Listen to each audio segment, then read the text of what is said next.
What's going on, noisy neighbors? It's your boy, Big Boy Noise. I'm in the boom boom room, guys, and today today's topic is a very, very deep one. Um,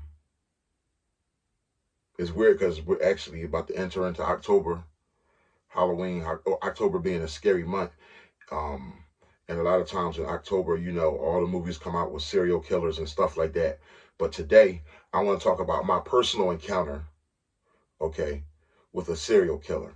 Guys, we've had um where I'm from, you have a lot of encounters with killers. Okay, if you just being honest, if you're from the urban community, if you from the hood, you come across killers pretty much probably every day.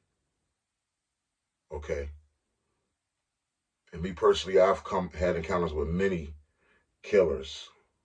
Okay, growing up, but killers are one thing because killers, though the reason is not justified, killers in their mind think they have a reason.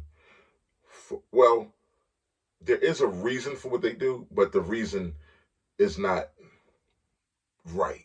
Okay, killers kill for a reason, but I'm talking about a serial killer, meaning a person who literally kills just to kill, kills because a voice in his head just tells him to kill. And my personal encounter today with a serial killer, I'm going to paint the picture for you.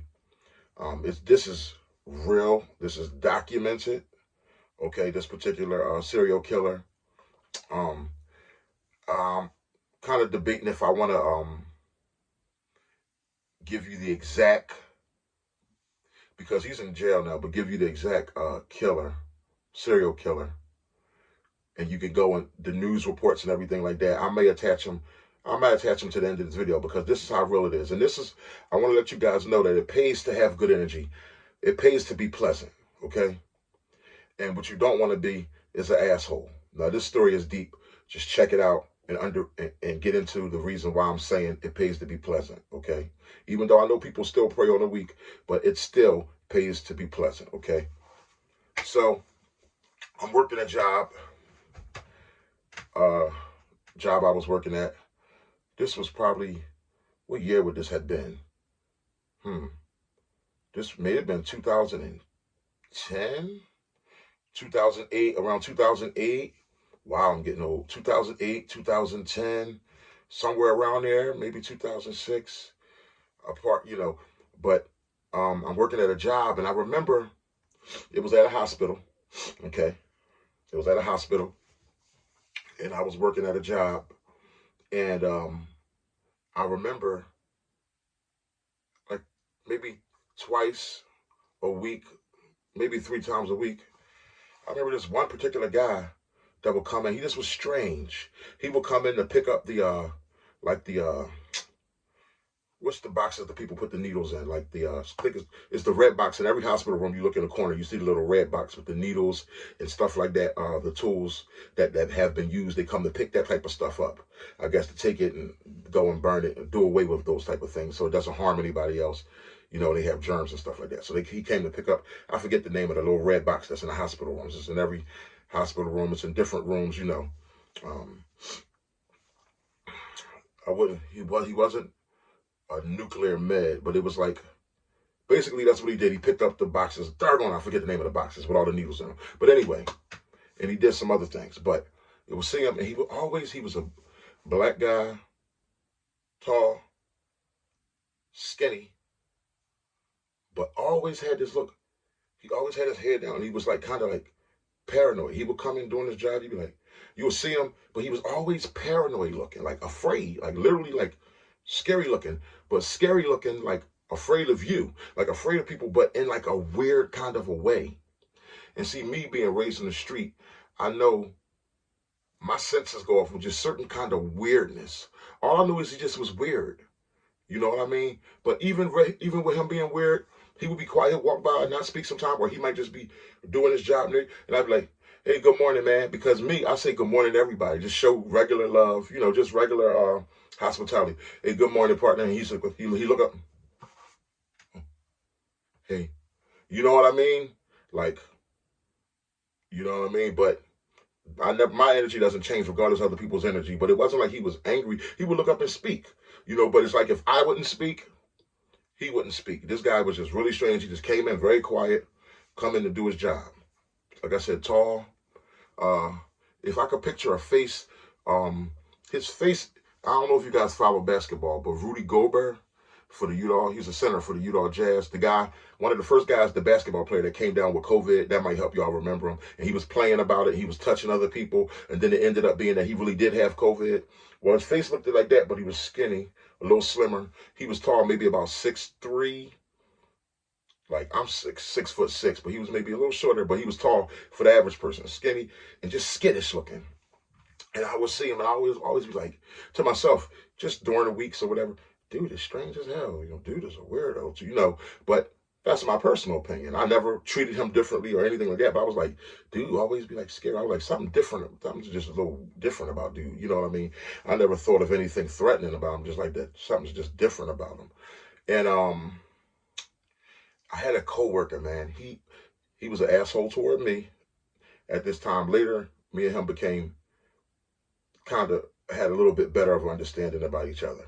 But he has one of those guys that just has that asshole personality. He was like ex-military, just was an asshole toward me, an asshole to people he chose to be an asshole to. And I'll never forget hearing that one night, I think on overnight shift or one night he got into like an argument with the guy. I'm like, wow, how did he get into an argument with this particular guy? Well, actually, at the time when I heard he got into an argument, I didn't know who he got into an argument with. I just heard about it being like a big argument because it was on overnight shift. I think I wasn't there that night or whatever, because the guy also came in early in the morning, or sometimes evidently he come in like 3, 4 at night.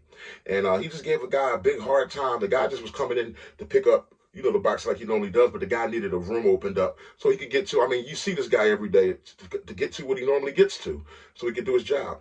For whatever reason, my asshole coworker, and I think he was a supervisor, I'm trying not to give too many details. My asshole coworker,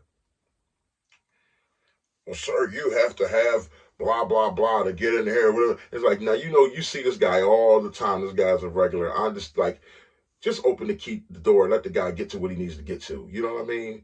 Take a picture, have him fill out some paper or whatever, or well, sir, he just was an asshole for being an asshole. I know this. Everybody knows this kind of guy at this time. You need to do this, do that, and, tell him, and that's how he talked. Well, sir, you need to do this and do that. And mind you, my coworker that was an asshole, his voice was large, but he was a small dude, small little skinny dude. But he was been through the military, so he just walked around with this chip.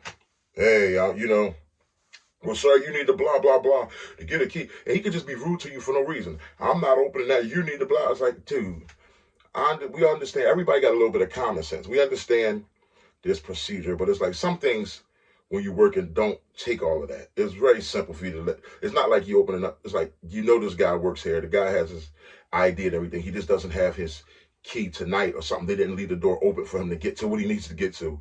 Come on, help the guy out. Get his information or whatever. Hold on to that. Open the door and let the guy in. So he starts arguing with the guy. Before you know it, the guy is like, stop arguing back with a motherfucker, blah, blah, blah, blah, blah. I'm here. And I heard that the guy told him, like, motherfucker, I'm going to kill you. I'm going to kill you. I'm going to fucking kill you. Like, he made the guy angry. You know what I mean? Mind you, this guy never speaks, never even has a voice, never raises his voice. The weird guy.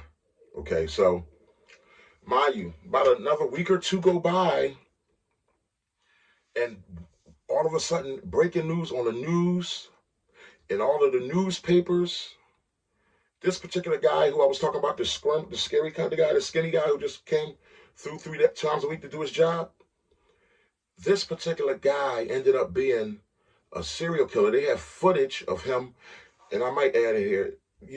They have footage of this guy. He killed many people for no reason. He had footage of him. What finally got him caught was they tracked him down. They had footage of him being on the bus, public transportation, on the bus, just sitting in the back of the bus. White lady gets off the bus. In Center City, broad daylight, Center City. White lady getting off work, just gets off the bus. They show the guy just gets off the bus right behind her, walks up to her. She never seen anything. Blew her brains out. The street cameras caught it. This is when the street cameras pretty much first came out, but I guess the cameras off of one of the buildings in Center City caught him just walk up and blew her brains out. Long story short, they captured a guy and they begin to put all these murders together because there was a lot of murders happening for just no apparent reason. He had killed a Muslim father, like this other guy, this black guy with a beard in the North Philly area. Another guy who was just coming off work, getting off the train, killed him underground down in North Broad Street. He had killed this guy for no reason. He had shot up two guys that were like his neighbors. He killed, I think he walked a block away or 2 blocks away. I think they say he might have rode a bicycle one morning, early in the morning, 5, 6 in the morning. Shot up two guys, and then he just went back home casually. Like nobody expected to be him, just because there's no reason for these random killings. He shot two guys up. One of them lived, one of them died. Okay. And this other thing that was crazy, he killed his cousin who was a pastor in the church. Basically, I guess the pastor was having a church in his basement. I think he said he killed him while he was praying, or he told him to pray, or his cousin began to pray or something, and he killed him while he was praying. The guy just would hold grudges for no reason. And also, it was this. Here's this one other incident that also unveiled. Long story short, when this all unveiled who the serial killer was, my asshole coworker said to me and told everybody, "That's the guy I was arguing with, man." Like, whoa, that's the guy I was arguing with. Yo, that guy. I said, and to myself, I'm like, yeah. I'm like, that's the guy you was arguing with? Mind you, this asshole coworker argued with everybody. You know what I mean? He just did shit to get under your skin, man. I'm serious. That was his personality. But I'm like, yo, I said, yo, it paid to be pleasant. I'm to myself, I'm like, yo, wow. I could have been one of them random dudes because I wouldn't have been expecting. I'm like, yo, I'm glad I'm just cheerful to everybody, speak to everybody, show love to everybody. It pays to be polite sometimes. And thank God my asshole coworker, he probably could have been next on the list. Thank God that guy didn't end up catching up to my asshole coworker, because trust me, that guy made a mental note. Because that asshole coworker I had, he will make you make a mental note of him and be like, this guy's an asshole. So imagine in the mind of a straight up serial killer. I mean, this is real life. You could, play the Michael Myers music behind this one. The ding, ding, ding, ding, ding, ding, ding. This was crazy. The newspapers, like a book, man. People were written, it was all over the place. This guy, and talk about where he worked, where he would come through, and the killings he did. And another thing he did also, I heard after that, somebody else from the hospital, now this was deep. This is how you know he was mentally ill. Somebody else from the hospital said that he had came past radiation one time, and she had was clicking, doing an x-ray or clicking, or she was doing something in the room, and he just was walking by in the hallway, or he was doing something in the room, something, and he said, you tried to harm me, or you tried to kill me? Because I think she pushed the button on the machine, the MRIs, whatever the machine is, they send out radiation, but he was like out in the hallway or something like that, and I just never forget them saying, he was like, you tried to kill me, and I think he threatened her, and she was like, what? I don't, what are you talking about? And he just, in his own mind, he's like, she's trying to kill me. You know what I mean? Dude, now that's my encounter with a real life serial killer. Guys, it pays to be polite. You know what I mean? And this is Firearm Philosophies, where we discuss everything firearms. That guy, he was shooting people up. It's Firearm Philosophy, and yeah, this might not have nothing about talking about the gun range right here, but this talk about real life stuff, character. It pays to be polite. I don't know if I'm going to attach clips. I might. I really don't know if I'm going to attach clips, but that's all for this particular episode, guys. That's my personal encounter with a serial killer. This guy had killed many, many people. And the news clips, the article goes on and on. I'm sure there's clips on YouTube. I might post something, but it was really deep. It was really deep. All I can say, guys, is it pays to be polite, you know what I mean? And it pays to be observant. And it doesn't pay to be an asshole. Until next time, make some noise.